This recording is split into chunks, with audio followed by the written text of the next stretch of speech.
जय श्री कृष्णा, जय श्री राधे। स्वागत है आपका हरि का पंचांग चैनल पर।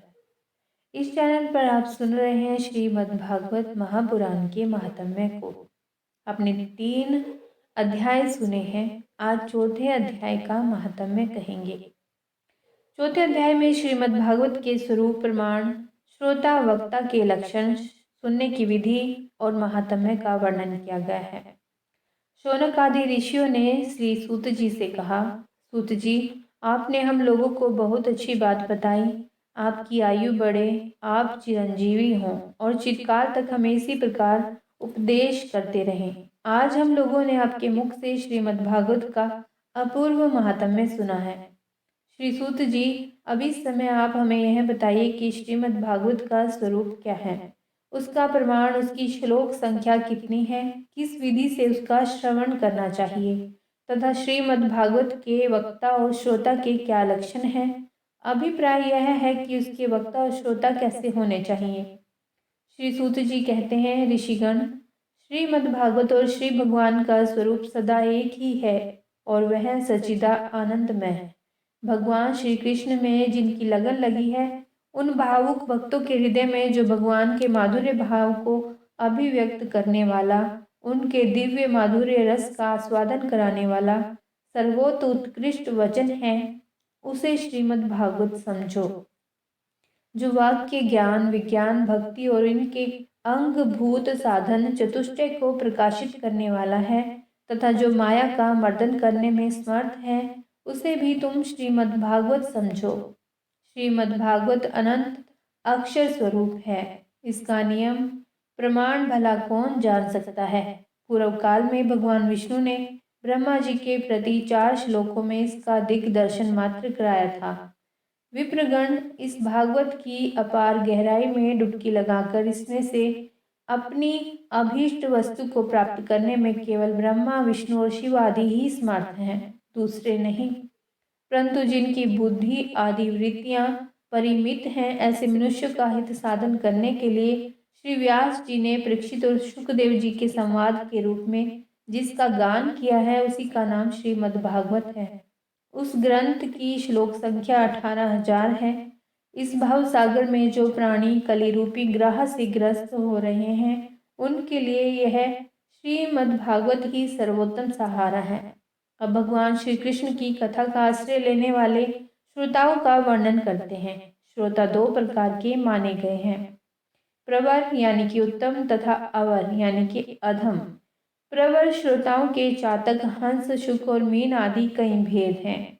अवर के भी वृक, भुरुंड, वृष और उष्ट्र आदि अनेकों भेद बतलाए गए हैं। चातक कहते हैं पपीहे को, वह जैसे बादल से बरसते हुए जल में ही स्पृहा रखता है, दूसरे जल को छूता भी नहीं, उसी प्रकार जो श्रोता सब कुछ छोड़कर केवल श्री कृष्ण संबंधी शास्त्रों के श्रवण का व्रत ले लेता है, वह चातक कहा गया है।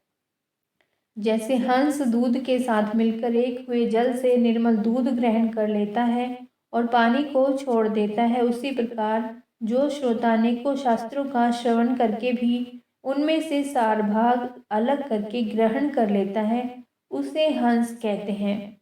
जिस प्रकार भली भांति पढ़ाया हुआ तोता अपनी मधुर वाणी से शिक्षक को तथा पास आने वाले दूसरे लोगों को भी प्रसन्न करता है, उसी प्रकार जो श्रोता कथावाचक व्यास के मुंह से उपदेश सुनकर उसे सुंदर और परिमित वाणी में पुनः सुना देता है और व्यास एवं अन्य श्रोता को अत्यंत आनंदित करता है, वह शुक कहलाता है।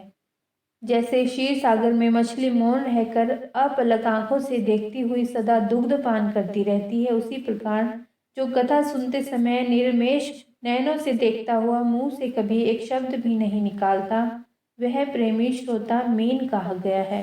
ये प्रवर अर्थात उत्तम श्रोताओं के भेद बताए गए हैं। अब अवर यानी अधम श्रोता बताए जाते हैं।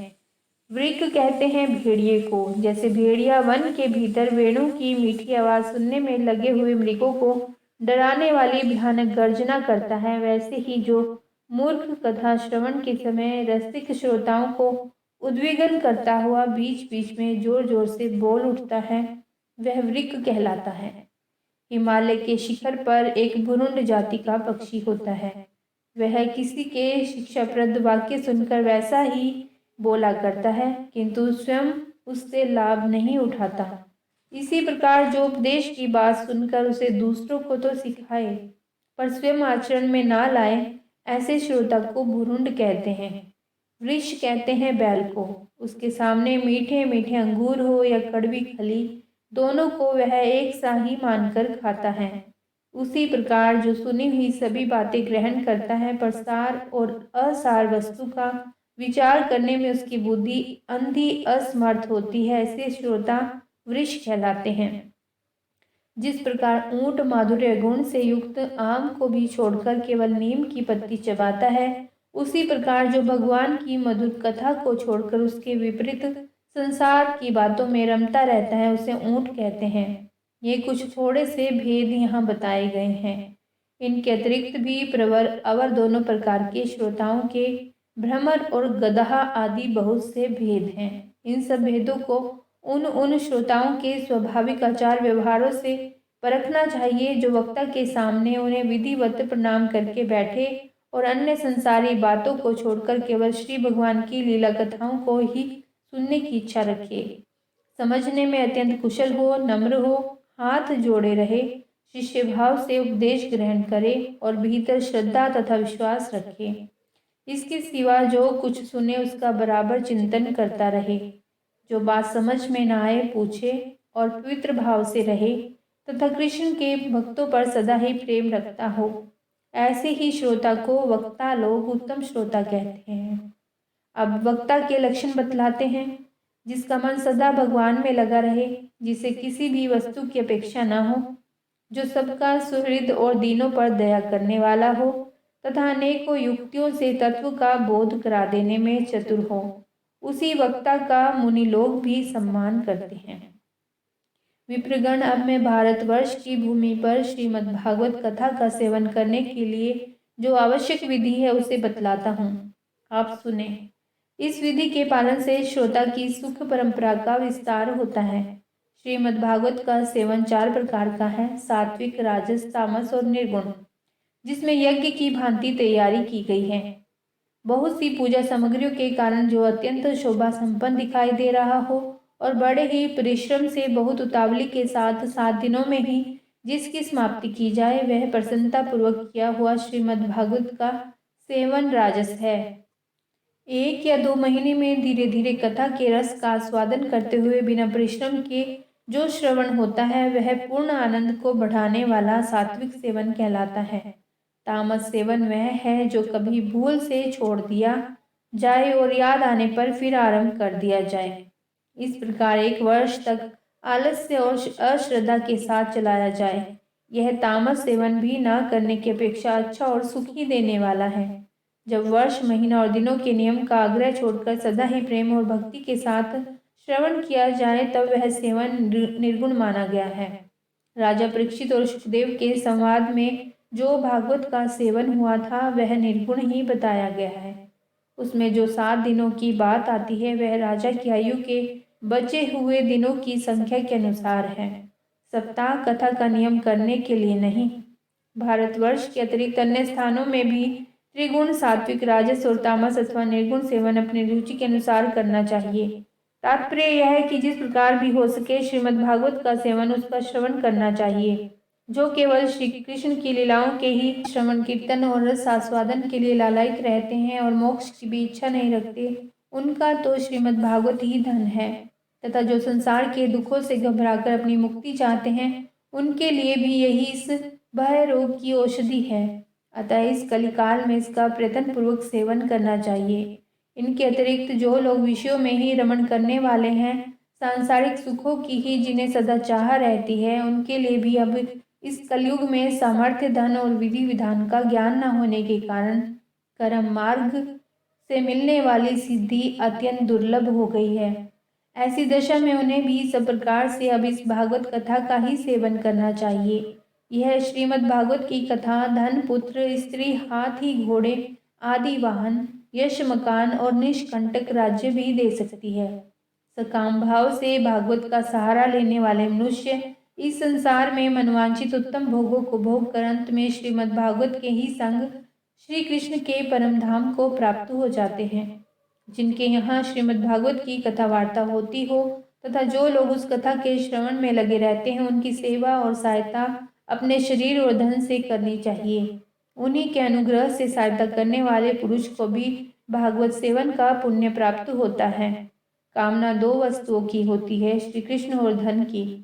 श्री कृष्ण के सिवा जो कुछ चाहा जाए यह सब धन के अंतर्गत है, उसकी धन संज्ञा है। श्रोता और वक्ता भी दो प्रकार के माने गए हैं, एक श्री कृष्ण को चाहने वाले और दूसरे धन को। जैसा वक्ता वैसा ही श्रोता भी तो हो, वहाँ कथा में रस मिलता है, अतः सुख की वृद्धि होती है। यदि दोनों विपरीत विचार के हों तो रस आभास हो जाता है, अतः फल की हानि होती है। किंतु जो श्री कृष्ण को चाहने वाले वक्ता और श्रोता हैं, उन्हें विलंब होने पर भी सिद्धि अवश्य मिलती है। पर धनार्थी को तो तभी सिद्धि मिलती है जब उनके अनुष्ठान का विधि विधान पूरा उतर जाए। श्री कृष्ण की चाह रखने वाला सर्वथा गुणहीन हो और उसकी विधि में कुछ कमी रह जाए तो भी यदि उसके हृदय में प्रेम है तो वही उसके लिए सर्वोत्तम विधि है। सकाम पुरुष को कथा की समाप्ति के दिन तक स्वयं सावधानी के साथ सभी विधियों का पालन करना चाहिए। भागवत कथा के श्रोता और वक्ता दोनों के ही पालन करने योग्य विधि यह है। प्रतिदिन प्रातःकाल स्नान करके अपना नित्य कर्म पूरा कर लें, फिर भगवान का चरणामृत पीकर पूजा के सामान से श्रीमद् भागवत की पुस्तक और गुरुदेव का पूजन करें। इसके पश्चात अत्यंत प्रसन्नता पूर्वक श्रीमद् भागवत की कथा स्वयं कहें अथवा सुने। दूध या खीर का मौन भोजन करें। नित्य ब्रह्मचर्य का पालन और भूमि पर शयन करें। क्रोध और लोभ आदि को त्याग दें। प्रतिदिन कथा के अंत में कीर्तन करें और कथा समाप्ति के दिन रात्रि में जागरण करें। समाप्ति होने पर ब्राह्मणों को भोजन कराकर उन्हें दक्षिणा से संतुष्ट करें। कथावाचक गुरु को वस्त्र आभूषण आदि देकर गो भी अर्पण करें। इस प्रकार विधि विधान पूर्ण करने पर मनुष्य को स्त्री, घर, पुत्र, राज्य और धन आदि जो जो उसे अभिष्ट होता है वह सब अनुवांछित फल प्राप्त होता है। परंतु सकाम भाव बहुत बड़ी विडंबना है, यह श्रीमद् भागवत की कथा में शोभा नहीं देता।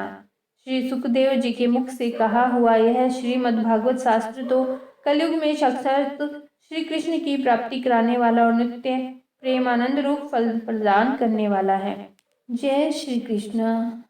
ओम कृष्णाय नमः। यह थे श्रीमद् भागवत महात्म्य के सभी चारों अध्याय जो आपने सुने। कल से हम प्रथम स्कंद को आरंभ करने जा रहे हैं, अतः आप नोटिफिकेशन में डाल दें। यदि आपने इस चैनल को सब्सक्राइब नहीं किया है तो आप सब्सक्राइब कर लें और बेल आइकन का बटन दबा दें ताकि आपको इस चैनल की सभी वीडियोस की नोटिफिकेशन मिलती रहे। धन्यवाद।